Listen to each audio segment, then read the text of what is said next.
ವೀಕ್ಷಕರೇ, ನೀವು ನೋಡ್ತಾ ಇದ್ದೀರಾ ಜಿಟಿವಿ ಕನ್ನಡ ನ್ಯೂಸ್. ನಾನು ಲಕ್ಷ್ಮಿ ಬ್ರಾದಾರ್. ವಿಜಯಪುರ ಲೋಕಸಭಾ ಜೆಡಿಎಸ್ ಕಾಂಗ್ರೆಸ್ ಮೈತ್ರಿ ಅಭ್ಯರ್ಥಿಯಿಂದ ನೀತಿ ಸಂಹಿತೆ ಉಲ್ಲಂಘನೆ.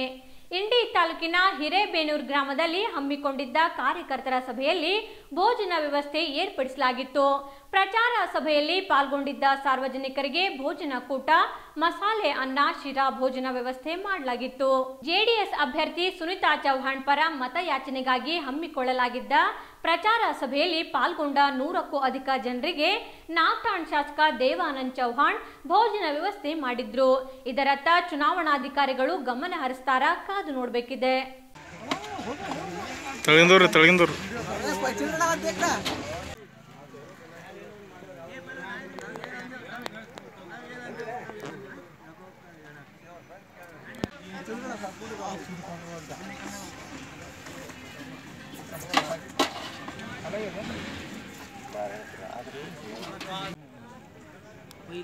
पहले हमारा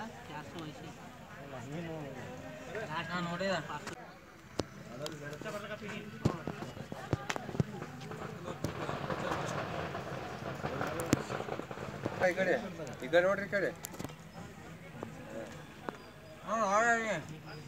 ಹಾರುವ ಬೂದಿ ಕೆರೆಯಲ್ಲಿ ಬಿದ್ದು ಯುವಕ ಸಾವು. ಎನ್ಟಿಪಿಸಿ ಉಷ್ಣ ವಿದ್ಯುತ್ ಸ್ಥಾವರದ ಹಾರುವ ಬೂದಿ ಕೆರೆಯಲ್ಲಿ ಬಿದ್ದು ಯುವಕ ಸಾವನ್ನಪ್ಪಿದ್ದಾನೆ. ವಿಜಯಪುರ ಜಿಲ್ಲೆಯ ಕೂಡ್ಗಿ ಬಳಿ ಇರುವ ಉಷ್ಣ ವಿದ್ಯುತ್ ಸ್ಥಾವರದಲ್ಲಿ ಈ ಘಟನೆ ನಡೆದಿದೆ. ಬಸೀರ್ ಅಹಮದ್ ಅಗಸಿಮನಿ ಮೃತ ದುರ್ದೈವಿ. ಇನ್ನು ಅಗ್ನಿಶಾಮಕ ದಳದ ಸಿಬ್ಬಂದಿ ಹಾಗೂ ಸ್ಥಳೀಯರ ಸಹಾಯದಿಂದ ಶವ ಹೊರತೆಗೆಯಲಾಗಿದ್ದು, ನಿಡಗುಂದಿ ಪೊಲೀಸ್ ಠಾಣೆಯಲ್ಲಿ ಪ್ರಕರಣ ದಾಖಲಾಗಿದೆ.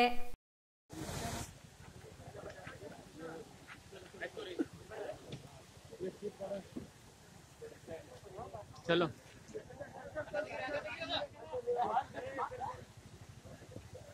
ಇದಿಷ್ಟು ಈ ಹೊತ್ತಿನ ಸುದ್ದಿ. ಮತ್ತಷ್ಟು ಸುದ್ದಿಗಾಗಿ ನೋಡ್ತಾ ಇರಿ ಜಿಟಿವಿ ನ್ಯೂಸ್. ಜಿ ಅಂದ್ರೆ ಇದು ಜೀನಿಯಸ್.